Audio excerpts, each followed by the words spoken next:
Well, we should probably just go to the the woman of the hour, I suppose, which is Dianne Morales. This is, I mean, it's been covered in plenty of other venues, including Jacobin. We have a number of really good articles by Ross Barkan, and we're going to mention Ross again in a moment.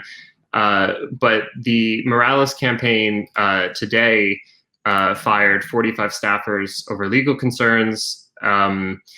And it's effectively, this is game over, more or less.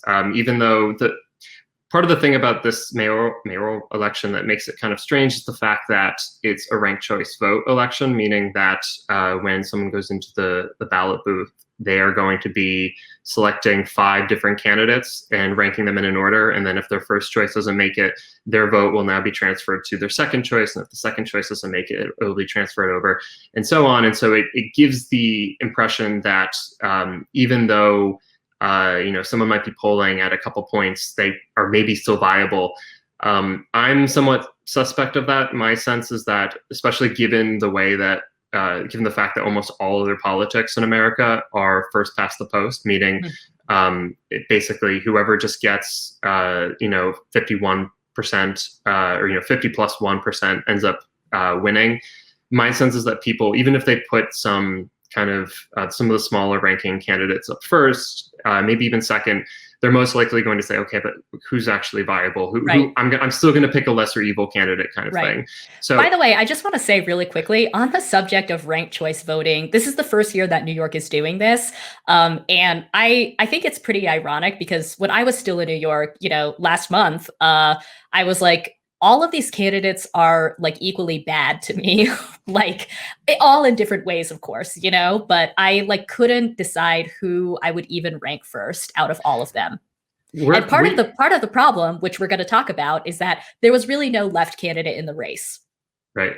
We're in WhatsApp chats where we have friends of ours that are just all day long, like, okay, we're going to move this candidate up and this candidate down and this, and it's like, it's so frustrating because we hate all of them. Like this is such a disappointing, especially given the kind of the momentous political changes that have happened in this country in the last like 6 or 7 years, that there really isn't a left-wing candidate. And it's somewhat of kind of an organizational failure that the left was not able to actually find someone. But the part of the other problem is that there is someone who kind of has been presenting themselves as the left-wing candidate, and it's not really a fair characterization at all.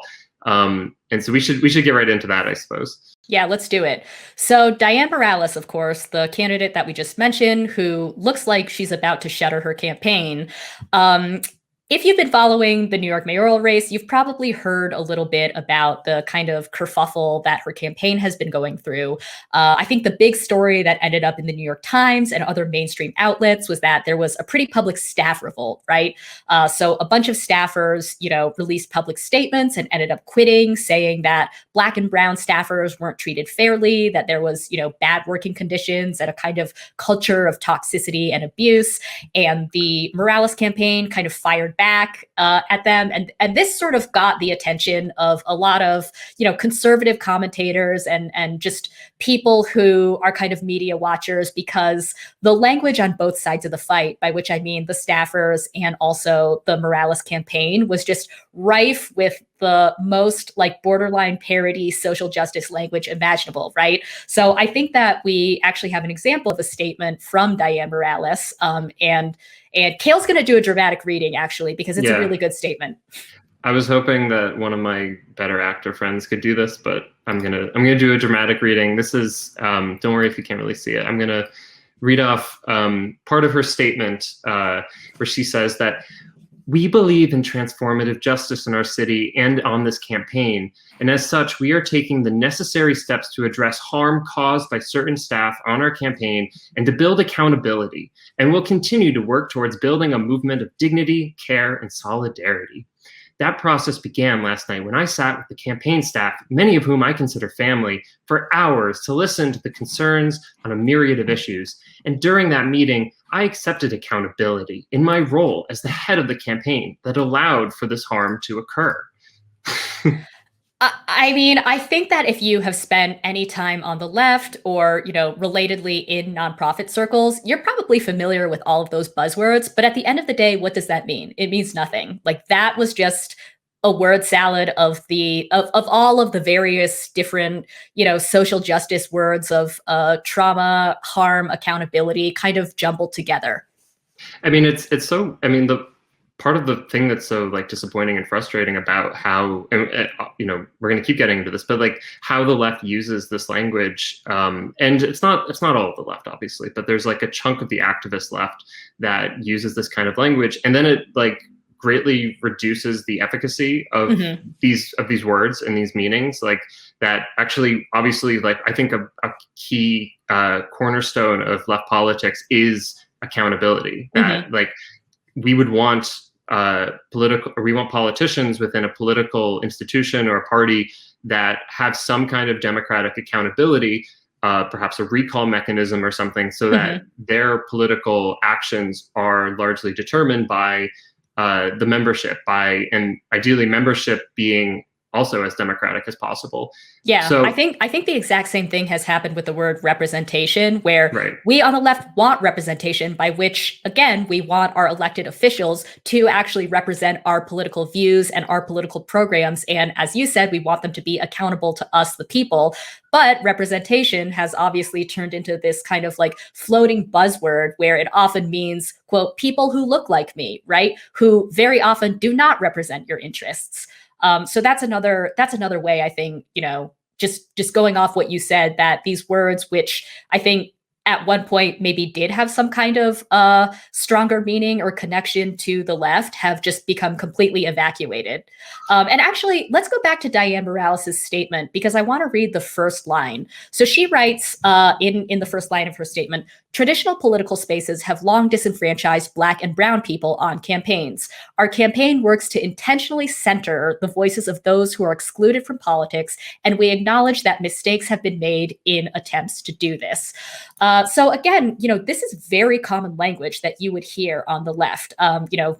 Spaces, let's see, what else? Disenfranchised Black and Brown people, intentionally center. I mean, again, this is kind of the language of the left in many ways. And I think the question is, what does it actually mean? Or like when it's so readily available or like so easily commandeered by a candidate like this, what does it mean? And, just to go back to Dianne Morales and whether she actually is a candidate of the left. So we've talked a little bit about how her campaign sort of imploded because of this staff revolt.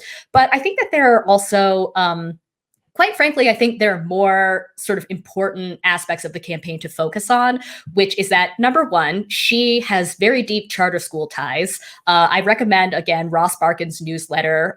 He's a columnist for Jacobin, but he also has an independent newsletter which kind of covers New York City politics.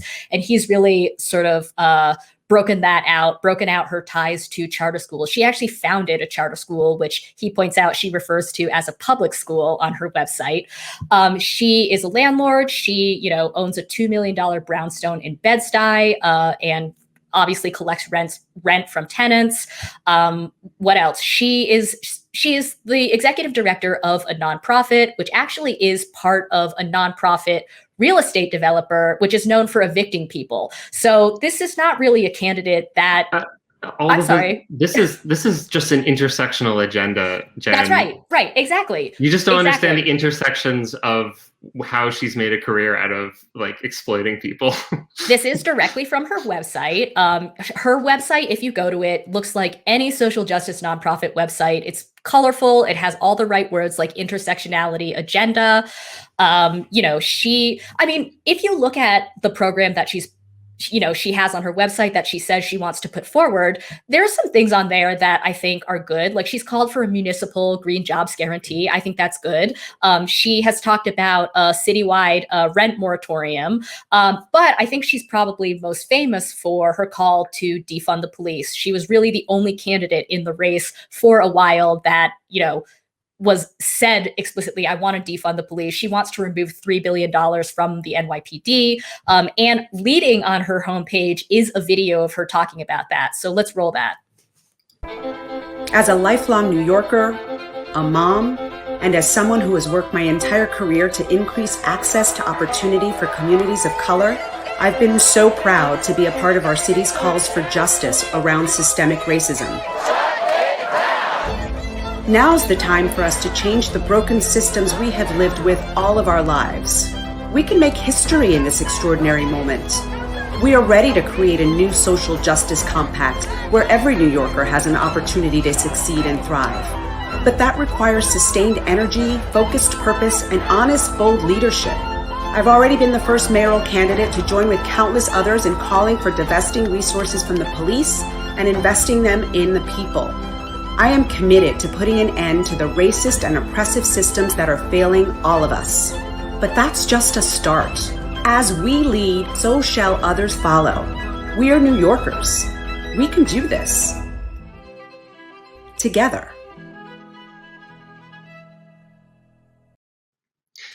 So again, I love the stock music, just like the violin that's getting more and more intense. Soaring violins, favorite of the political ad repertoire.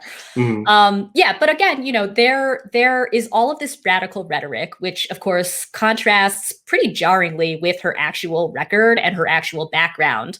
And so again, I recommend this Ross Barkan piece where he talks about kind of her ties to these more unsavory elements of the city. And he says something like, we have a quote from him here. Yeah. Let me pull it up. So he says, the fundamental problem of Morales' candidacy is that almost nothing in her professional history suggested she cared about being any kind of radical leftist or even an ordinary progressive, volunteering for worthy campaigns and causes.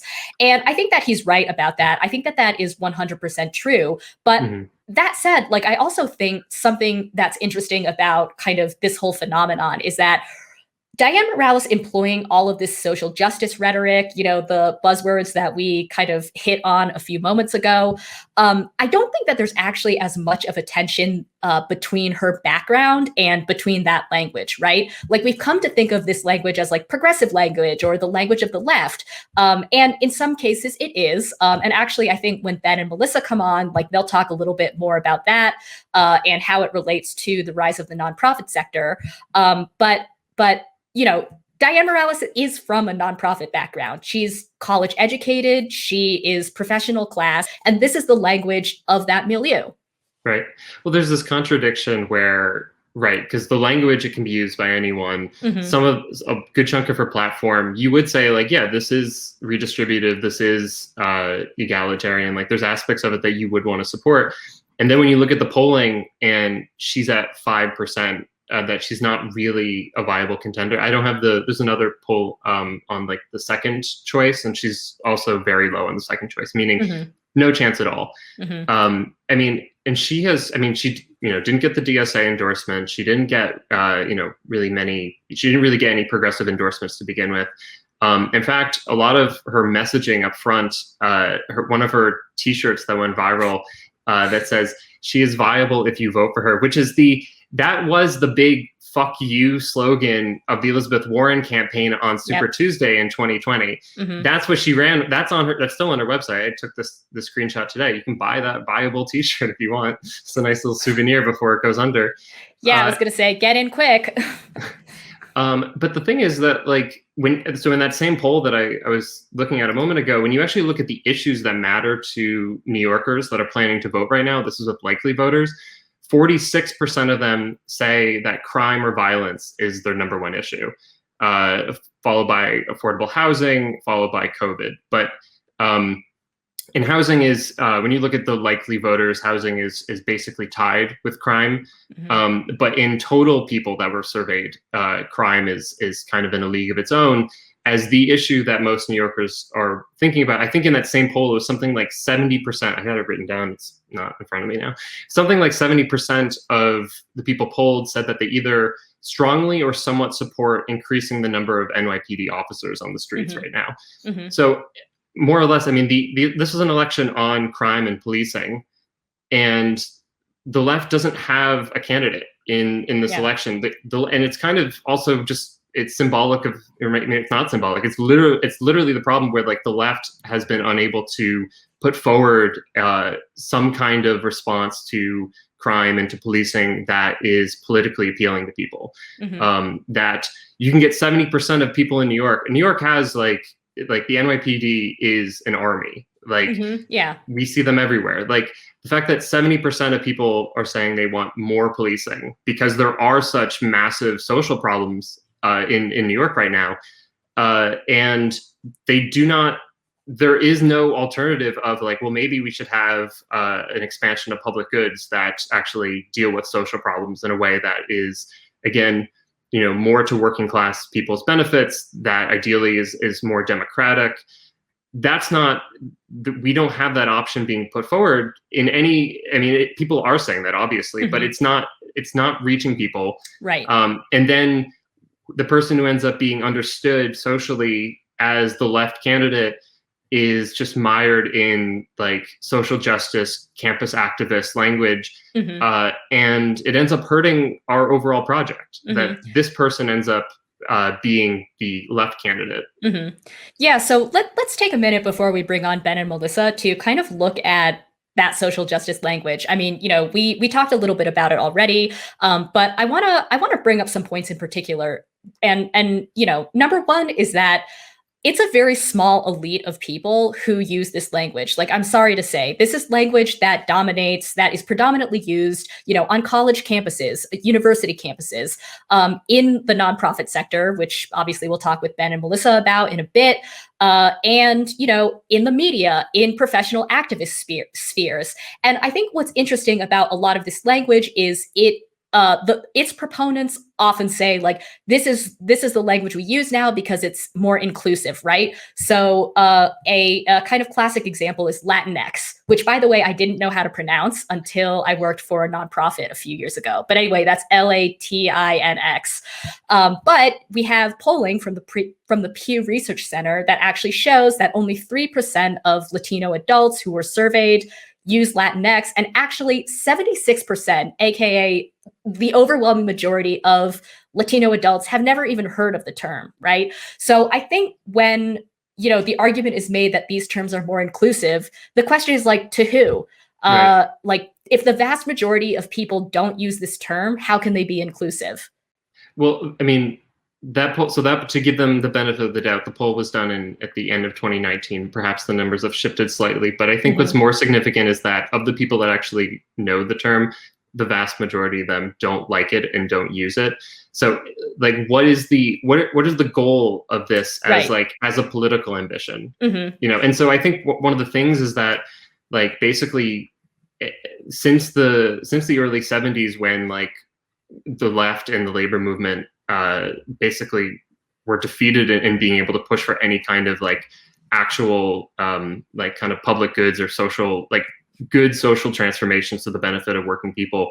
The only thing that's continued to move kind of towards the left or in a left-wing direction has been the language that we use to talk about oppression and domination and exploitation, all these things.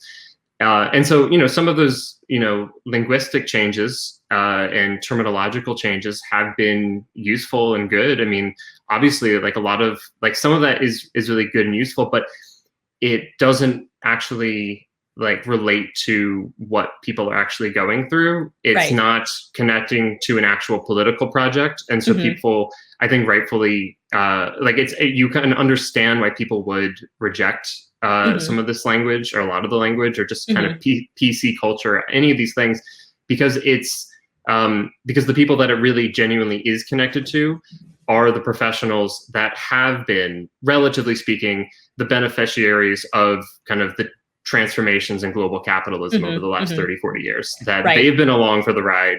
They got, less and less, but they got a lot of the goodies out of this. And all the billionaires are hidden. They don't go on camera. You don't actually see the ruling class on TV. But like all of these professional people that, ended up moving with all this language, they're the ones associated with it. And so it ends up reeking of a class politics. Exactly. And I think even in the instances where, best case scenario, this language is not alienating. I still think that it's not clear what use it does serve, right? And I'll just give like an anecdotal example, which is that for a long time, my mom, who is, you know, an immigrant and who speaks English as a third language, like used the term Oriental, like much like way past the date after which like that was an acceptable thing to say. And, you know, so like at a certain point I had to be like, oh, mom, like we say Asian American now, you know? And obviously she wasn't using the term Oriental as a slur or anything. She just like, that was when she immigrated to the US, that was like a term that was more kind of common, I guess. And for her, you know, Oriental isn't, it's like not actually that different from AAPI NHII or like whatever the like. You okay? No, not really. Do you know about this though? There's been more letters added on to AAPI. You're out of the loop. Cale? I'm extremely out of the loop. Cale, I will hold you to accountability. I'm doing a white supremacy. Okay, I'm doing a nationalism. I'm doing a no growth. Yeah. All right. So my point with this anecdote is this. Obviously, we don't say Oriental anymore for pretty good reasons. Those reasons being that, you know, that was a term that is highly outdated because it kind of originates from this period of like imperial expansion when, you know, Europeans sort of divided the world into the Occident and the Orient, you know, so it's reactionary insofar as it harkens back to an understanding of the world that we no longer have, like all well and good and fair. And by the way, obviously my mom no longer uses that term. Right. But and just like evil, like an evil political regime. Right. Exactly. Yeah. The evil political regime over there. Yeah. So obviously there's a good reason not to use that term anymore. And, you know, it's good that the language has evolved and it's not hard to get on board with language evolving. Now, all that said, there isn't anything necessarily more progressive about a string of acronyms to somebody who is literally in that group, you know? So that's the only point that I wanted to make.